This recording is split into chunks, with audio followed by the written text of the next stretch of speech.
Hello friends, हम plant taxonomy पढ़ रहे हैं। पिछले लेक्चर में हमने दल बाह्य दल का जो विन्यास, कोर स्पर्शी, व्यावर्तित, कोरछादी, आरोही कोरछादी, अवरोही कोरछादी एंड क्विंशियल, इन सब के डायग्राम, किस प्रकार से इनकी व्यवस्था या अरेंजमेंट होता है, वो सब देखा। अब हम इस टॉपिक के बाद हम डिफरेंट टाइप्स ऑफ फैमिलीज पढ़ने वाले हैं। तो हमारे सिलेबस के अंदर लगभग 21 फैमिलीज हैं। तो उन 21 फैमिलीज में एक एक सिंगल प्लांट्स को हमको स्टडी करना है। तो जब हम पादप का पूरा डिस्क्रिप्शन करेंगे हाफ बॉटनिकल लैंग्वेज में, अर्ध वानस्पतिक भाषा में, तो वहाँ हमें सब कुछ, जैसे स्टार्ट करेंगे प्राप्ति स्थान, आवास, काई के लक्षणों को भी लेंगे, पुष्प के लक्षणों को भी लेंगे। उसके बाद जो पुष्पीय जो एलिमेंट्स हैं, यानी कि फ्लावर एलिमेंट्स जो हैं, पुष्पीय जो अवयव हैं, उनको एक फॉर्मूला के रूप में या उनके अवयवों को एक संकेत के रूप में लिखना ही पुष्प सूत्र कहलाता है। उस पुष्प सूत्र के आधार पर एक फ्लोरल डायग्राम बनाया जाएगा, जिसको हम कहते हैं पुष्प चित्र। तो पुमंग और जायांग के बारे में हम जब रिप्रोडक्शन पढ़ेंगे तब डिटेल में पढ़ेंगे, क्योंकि यहाँ पर अगर मैं पुमंग की बात भी करूँगा तो भी आपको पूरी नॉलेज नहीं मिल पाएगी, जिस प्रकार से हम जब रिप्रोडक्शन में पढ़ेंगे तब डिटेल में पढ़ेंगे। ठीक है, तो ऐसे जायांग को भी हम रिप्रोडक्शन वाले पार्ट में अच्छे से पढ़ेंगे। अब हमारे पास केवल 2 ही टॉपिक बचे हैं टैक्सोनॉमी में। अगर फैमिली को छोड़ दिया जाए तो फैमिली तो अभी स्टार्ट ही नहीं हुई है। आज के लेक्चर के बाद मैं अब फैमिली स्टार्ट कर दूंगा। एक तो बचा है फ्लोरल फॉर्मूला और एक बचा है फ्लोरल डायग्राम। तो पहले मैं ले रहा हूं फ्लोरल फॉर्मूला।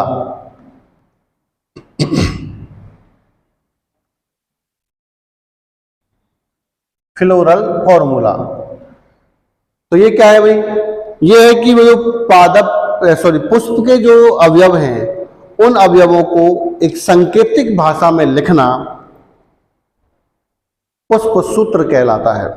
अब वो सांकेतिक भाषा में चिन्ह क्या है, उन चिन्हों को मैं यहां पर आपको थोड़ा सा बताऊंगा। तो एक एक करके वो सब चिन्ह रखेंगे। तो सबसे पहले जो चिन्ह है वो है सहपत्री। अगर पुष्प सहपत्री है, इसका मतलब है कि पुष्प के साथ एक पत्ती भी लगी हुई है। सहपत्री है तो इसका मतलब है उसके साथ एक पत्ती भी लगी हुई है। तो देखो, अगर पुष्प सहपत्री है, ब्रैकेट सहपत्री है, तो हम कहते हैं BR। अगर पुष्प असहपत्री है तो हम लिखते हैं ब्रैकेट या EBR। अगर पुष्प सहपत्री का युक्त है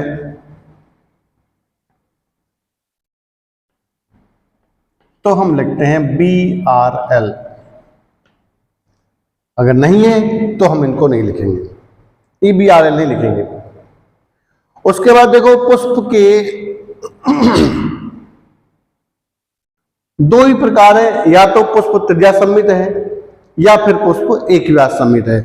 अगर पुष्प एक्टिनोमॉर्फिक है, यानी कि त्रिज्या सम्मित है, तो हम लिखते हैं ये चिन्ह। अगर पुष्प एक व्यास सम्मित है, यानी कि जाइगोनोमॉर्फिक है, एक व्यास सम्मित, तो हम लिखते हैं ये। अगर पुष्प द्विलिंगी है, अगर पुष्प द्विलिंगी है तो चिन्ह होता है ये इस तरह से। अगर पुष्प एक लिंगी है और एक लिंगी में क्या है, नर पुष्प है, तो उसको हम लिखते हैं इस तरह से। अगर पुष्प एक लिंगी है और एक लिंगी में क्या है, मादा है, फीमेल है, तो हम लिखते हैं ये। अगर मान लीजिए वो ना नर है ना मादा है, तो फिर 0 लिख देंगे, नपुंसक है।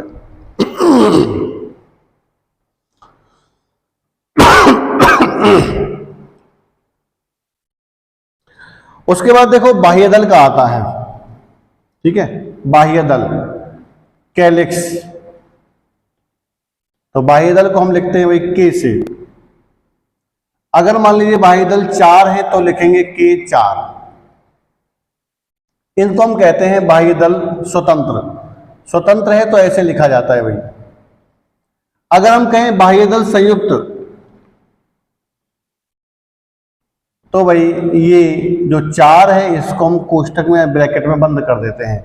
इसका मतलब है कि अब चारों के चारों बाह्य दल जुड़े हुए हैं। अगर ये पेपस के रूप में है, जैसे कि कंपोजिटी कुल में पाए जाते हैं पेपस के रूप में, तो फिर हम यहां पर के पेपस लिख देते हैं। दल, दलपुंज कहते हैं यहां पर, दलपुंज। तो दलपुंज को हम लिखते हैं सी से। अगर ये C4 है तो ये स्वतंत्र है। अगर हम लिखें भाई संयुक्त है, तो संयुक्त को हम लिखेंगे C4 इस प्रकार से। अगर ये क्रॉस रूपी है, जैसे कि ब्रेसिका के अंदर होते हैं क्रॉस रूपी, ब्रेसिका जेंसिया में, तो इसको हम लिखेंगे C4 क्रॉस। ठीक है। उसके बाद परिदल है, परिदल। तो परिदल को हम लिखते हैं P से। अगर ये 4 है तो वही स्वतंत्र है, और अगर ये संयुक्त हैं तो फिर हम लिखते हैं P4 इस तरह से।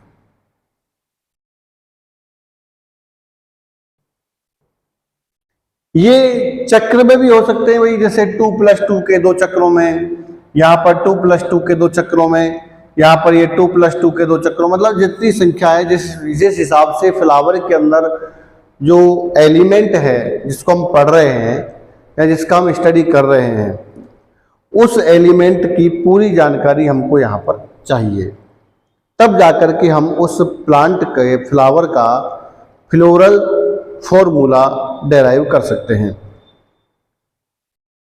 तो ये होगी ये चीज। अब उसके बाद बच्चे भाई जायांग के बारे में, सॉरी जो रिप्रोडक्टिव पोर्शन है वो, तो रिप्रोडक्टिव पोर्शन में सबसे पहले आता है उमंग। रिप्रोडक्टिव पोर्शन जो है उसमें 2 ही चीजें, पुमंग है और एक जायांग है। तो पहला पुमंग है, तो पुमंग को देखो हम ए से लिखते हैं A4 स्वतंत्र। अगर ये संयुक्त है तो अब तो आप समझ ही गए होंगे भाई, A4 को हम मिला के लिख देंगे संयुक्त। अगर ये अनंत है तो ये इन्फिनिटिव लिखते हैं, असंख्य। जैसे मालवेसी के अंदर देखेंगे हम असंख्य पुंकेसर होते हैं। अगर ये इस तरह से जुड़े हुए हैं सी, यानी कि दल के साथ जुड़े हुए हैं सी, इस तरह से, ये सी दल है, ये पुमंग है, तो इसको हम कहते हैं दल लग्न पुंकेसर। दल लग्न पुंकेसर।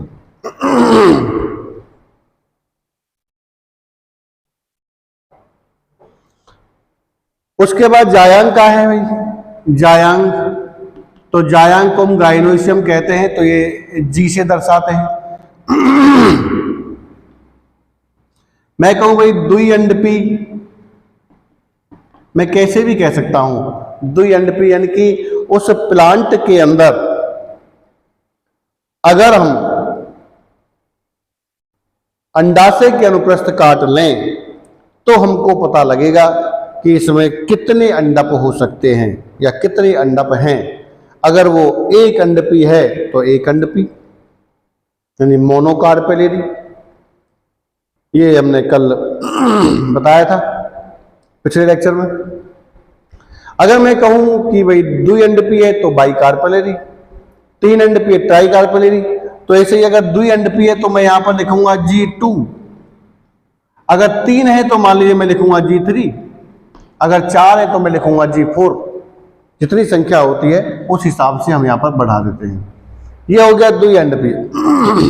अगर मैं कहूं कि युक्तांडपी है यानी कि जुड़ा हुआ है, तो ये भाई जी और ये इस प्रकार से हो जाएगा युक्तांडपी। ठीक है। अगर मैं कहूं कि ऊर्ध्ववर्ती अंडाशय है, ऊर्ध्ववर्ती अंडाशय है, तो ये यहां पर होगा भाई G2 और इसके नीचे लाइन ऊर्ध्ववर्ती अंडाशय। अगर मैं कहूं कि अधोवर्ती अंडाशय है, अधोवर्ती अंडाशय, तो ये होगा G2। अब लाइन ऊपर आ जाएगी। अगर मैं कहूं कि अर्ध अधोवर्ती अंडाशय है, अर्ध अधोवर्ती अंडाशय है, तो फिर ये इस तरह से हो जाएगा भाई, ये लाइन अब बीच में आ जाएगी।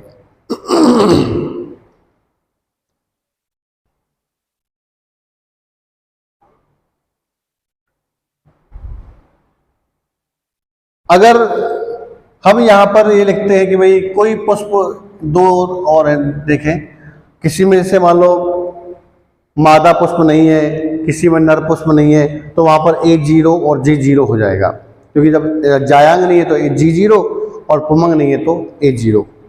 तो ये कुछ शब्दावली है कि ये जो एक फ्लावर के अंदर पाए जाने वाले जो एलिमेंट्स हैं, उन एलिमेंट्स के ये प्रतीक हैं, या इनको हम कह सकते हैं सिंबल। और इन संकेतों के आधार पर या इन सिंबल के आधार पर ही हम एक फ्लावर फॉर्मूला डिराइव करते हैं। तो अब मैं यहां पर एक फ्लावर फॉर्मूला लिख रहा हूं, थोड़ा देखना भाई। जैसे मैं लिख रहा हूं BR, सहपत्री है। उसके बाद लिख रहा हूं भाई त्रिज्या सम्मित है, तो इसके लिए मैंने ये लिख दिया। मैं लिख रहा हूं भाई कि एक पुष्प जो है वो द्विलिंगी है, इसका मतलब है कि भाई ये लिख दिया। अब कह रहा हूं कि उस पुष्प के अंदर 5 बाह्यदल हैं और पांचों के पांचों जुड़े हुए हैं। फिर कह रहा हूं मैं C भी 5 हैं और ये भी जुड़े हुए हैं। फिर कह रहा हूं भाई A भी 5 हैं और ये इस तरह से दल के साथ जुड़े हुए हैं ऐसे। और फिर कह रहा हूं कि G भी पंच अंडपी है, युक्त अंडपी है और ऊर्ध्ववर्ती अंडाशय है। यहां देखिए BR सहपत्री, ये त्रिज्या सम्मित, ये द्विलिंगी, ये के बाह्यदल संयुक्त, C5 ये देखो संयुक्त है, A5 हैं, A5 हैं स्वतंत्र हैं लेकिन दल के साथ जुड़े हुए हैं, G5 हैं युक्तांडपी है, यानी कि इसको कहेंगे हम पंच अंडपी, युक्तांडपी। और ये लाइन जब नीचे आ गई तो इसका मतलब है ये ऊर्ध्ववर्ती अंडाशय है। अब इस फ्लावर या फ्लोरल फॉर्मूला से हम एक फ्लोरल डायग्राम बनाएंगे, यानी कि पुष्प के सभी अवयवों को एक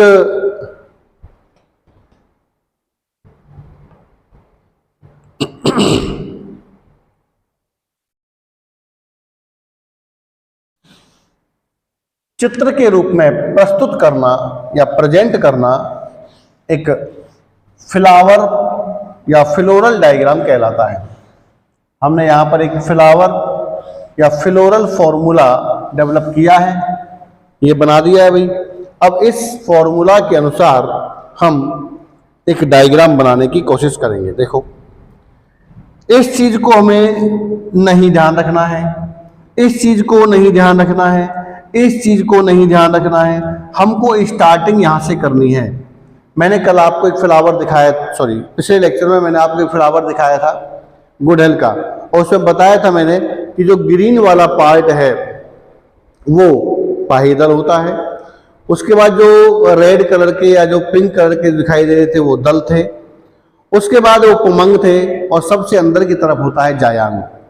अगर हम एक फ्लावर को देखते हैं तो उस फ्लावर में जो कैलिक्स यानी कि जो बाह्य दल है वो सबसे बाहर होते हैं, जो सेपल्स यानी कोरोला है वो दल बाह्य दल के अंदर होते हैं, दल जिनको कहते हैं, पुमंग उसके अंदर होते हैं, और सबसे अंदर होता है कार्पेल, इसको हम कहते हैं जायांग। तो ये ध्यान देना, हम स्टार्टिंग करते हैं यहीं से, सबसे पहले बाह्य दल बनाएंगे, उसके बाद हम दल बनाएंगे, फिर हम पुमंग बनाएंगे, और फिर हम बनाएंगे जायांग। तो 5 1 2 3 4 और ये 5। अब इनका विन्यास, जब हम एक फ्लावर का डिस्क्रिप्शन करेंगे तो वहां पर हम लिखेंगे कि बाह्य दल कितने हैं। बाह्य दल है 5 कैसे हैं, संयुक्त हैं, तो बाह्य दल 5 कौमा संयुक्त कौमा। अब उनका विन्यास देखेंगे कि वो किस विन्यास से हैं, कोर स्पर्शी हैं, व्यावर्तित हैं, कोर छादी हैं, या क्विंशियल हैं। हम यहां पर ये डायग्राम बना रहे हैं, ये भाई कोर स्पर्शी का बना रहे हैं, ठीक है। तो इनको हम बनाने के लिए जो बाह्य दल हैं उनको हम ऐसे बना सकते हैं। कोर स्पर्शी में क्या होता है कि जो किनारे होते हैं वो एक दूसरे के टच किए होते हैं, उसके ऊपर चढ़े हुए नहीं होते। तो यहाँ पर मैंने टच किए हैं खाली, ये इस तरह से, ये टच भी नहीं किए हैं, निसंयुक्त हो जाएंगे। तो ये हम बना रहे हैं कोर स्पर्शी, तो ये बाह्य दल है। ज़्यादा अच्छा डिजाइन देने के लिए हम इनको इस तरह से भर सकते हैं अंदर से, लेकिन इनकी ज़रूरत नहीं है, ठीक है। ये हम आर्ट नहीं पढ़ रहे हैं, हम यहाँ पर बॉटनी पढ़ रहे हैं, ठीक है। उसके बाद देखो C5 दल भी कितने हैं, 5 हैं, तो 5 बाह्य दल बना लिए। अब इसके अंदर 5 ही दल बनाओ, 5 दल। तो दल को देखो बनाने का तरीका ये होता है, कल बताया भी था, 1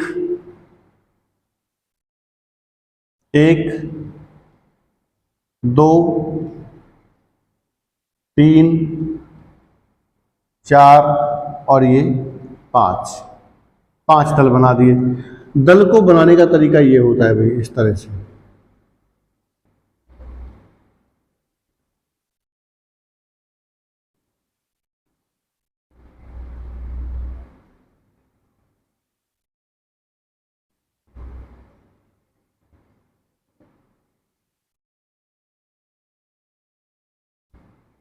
ये दल है। अब देखो यहां पर ये संयुक्त है, ये भी संयुक्त है, तो इनको जोड़ दीजिए भाई। ये संयुक्त है तो यहां जुड़ जाएगा, ये संयुक्त है तो यहां जुड़ जाएगा, ये संयुक्त है तो यहां जुड़ जाएगा, ये यहां जुड़ जाएगा, इस तरह से ये यहां जुड़ जाएगा। अब दल को आप देखें तो भाई ये दल भी इस तरह से यहां जुड़ जाएंगे, ऐसे ऐसे, ये ऐसे, ये ऐसे, ये ऐसे, और ये इस तरह से। तो ये था बाह्य दल, ये है दल।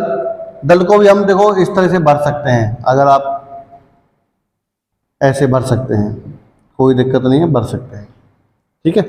उसके बाद हम बनाएंगे, पहले जायांग बनाएंगे। तो जायांग में देखिए पंच अंडपी है, युक्तांडपी है। तो देखो पंच अंडपी युक्तांडपी थोड़ा बाहर बनाता हूं मैं एक बार,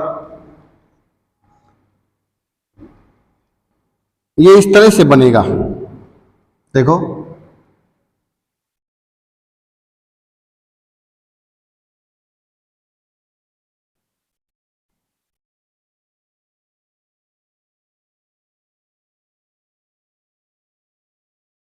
देखिए यहां बीच में है, इसको हम 5 भागों में बांटे। पंच अंडपी मतलब 5 भाग, 5 अंडपी है तो 5 कोष्ठ होंगे, 1 2 3 और ये 4 5, इस तरह से।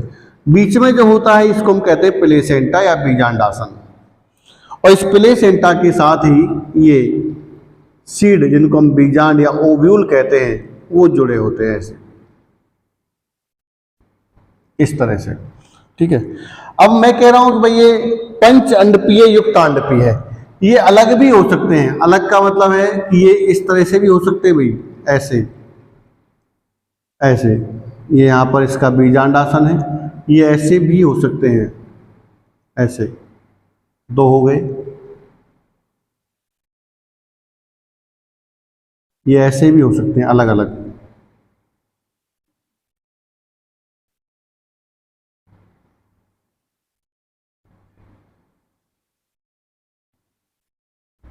इस तरह से 1 2 3 4 5 स्वतंत्र है।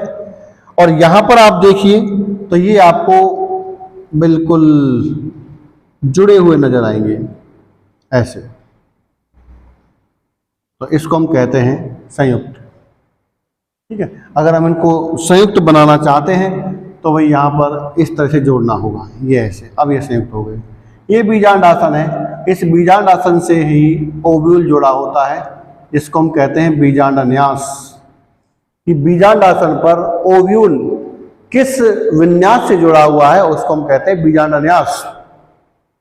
तो पहले हम बनाएंगे यहां पर ये, तो ये है भाई अपना जायांग, इसमें ये है भीतर बीजांडासन इस तरह से, और ये इसके हम डायरेक्ट 5 खंड या पंच अंडप बना देते हैं इस तरह से। ये 1 2 3 4 और 1 बन गया, ये 5 हो गए। यहाँ पर आप देखेंगे तो इस जगह पर ये बीजांड आपको दिखाई देंगे ऐसे ऐसे। ठीक है, इसके ऊपर एक लेयर और बना देते हैं, ये लो,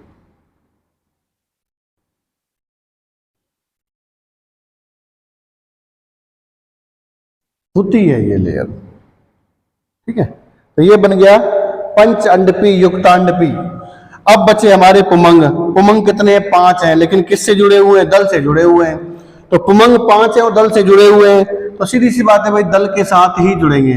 ये लो भाई, एक आ गया, ये दूसरा आ गया, ये तीसरा आ गया, ये चौथा आ गया, और ये आ गया इधर से 5वां।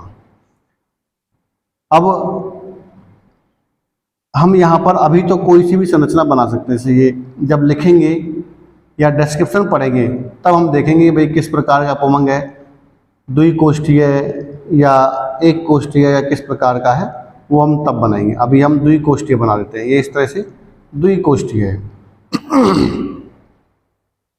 अब हम ये रह गए भाई, देखो हमने बाईदल बना दिया, दल बना दिया, पुमंग बना दिया, पुमंग बना लिए 1 2 3 4 5, दल के साथ जोड़ दिए, ये जोड़ दिए, जायांग बना दिया अंदर की तरफ। अब देखो हम वापस आते हैं भाई, ये रह गया बीआर, फिर है त्रिया सम्मित, और फिर है ये। तो इसको तो हम त्रिया सम्मित को तो एक तो फ्लावर की एक सिमेट्री है, इसे हम यहाँ पर देख भी सकते हैं भाई, कहीं से भी आप किसी प्लेन से बांट लीजिए, इसके 2 हिस्से हो सकते हैं। ठीक है, उसके बाद बचा ये द्विलिंगी। तो द्विलिंगी तो है क्योंकि सब जायांग भी है और पुमंग भी है। अब बचा हमारा संकेत केवल सहपत्री का। तो अगर कोई फ्लावर सहपत्री है या ब्रैक्टेड है तो ये इस तरह से हम यहाँ पर ये नीचे की तरफ बना देते हैं। ये हो गया फ्लावर सहपत्री, और इस जगह पर सबसे ऊपर की तरफ ये होता है मात्रअक्ष, मदर एक्सिस। तो इस प्रकार से हम एक फ्लावर या फ्लोरल फॉर्मूला का एक फ्लोरल डायग्राम बनाते हैं। इस फ्लोरल डायग्राम में हमारे पास 21 फैमिली हैं इस सिलेबस के अंदर। 21 की 21 फैमिली की हम देखेंगे, प्रत्येक फैमिली के लिए फ्लोरल फॉर्मूला और फ्लोरल डायग्राम अलग होता है। आजकल क्वेश्चन थोड़ा सा घूम के आते हैं, सीधे बहुत कम आते हैं। इस तरह से भाई सोलेनेसी कुल का अर्धवार्षिक भाषा में वर्णन कीजिए, इसका floral diagram and floral formula दीजिए। आर्थिक महत्व के पादप लिखिए, लेकिन आजकल क्या है कि 10 प्लांट के नाम दे दिए या 5 प्लांट के नाम दे दिए, उनका फैमिली पूछ लिया, उनका बॉटनिकल नेम पूछ लिया, उनका पुष्प सूत्र पूछ लिया और उनका पुष्प चित्र पूछ लिया। तो इस तरह से क्वेश्चन थोड़ा सा घूम के आ सकता है। हमको यहाँ एक एक फैमिली के जो फ्लावर है उसका पुष्प सूत्र, पुष्प चित्र किस प्रकार से डेराइव होगा, वो सारी भाषा अगले लेक्चर से मैं स्टार्ट करने वाला हूं। तो सबसे पहले मैं आपको ब्रेसिकेसी फैमिली पढ़ाऊंगा। तो नेक्स्ट लेक्चर में मिलते हैं। आप मेरा वीडियो देखिए, लास्ट लेक्चर था उसको और इस लेक्चर को दोनों को एक साथ देखिए, तब पूरा की पूरा डिटेल आपको फ्लावर कैरेक्टर का समझ में आएगा। एक से नहीं आएगा, पूरा के पूरा दोनों से आएगा। तो आप देखते रहिए वीडियो, अधिक से अधिक बार वीडियो देखिए, तब आपको समझ में आएगा। लाइक कीजिए, शेयर कीजिए, कमेंट कीजिए, सब्सक्राइब कीजिए, जिससे मैं और भी अच्छे से वीडियो आपको भेज सकूं। Thank you very much.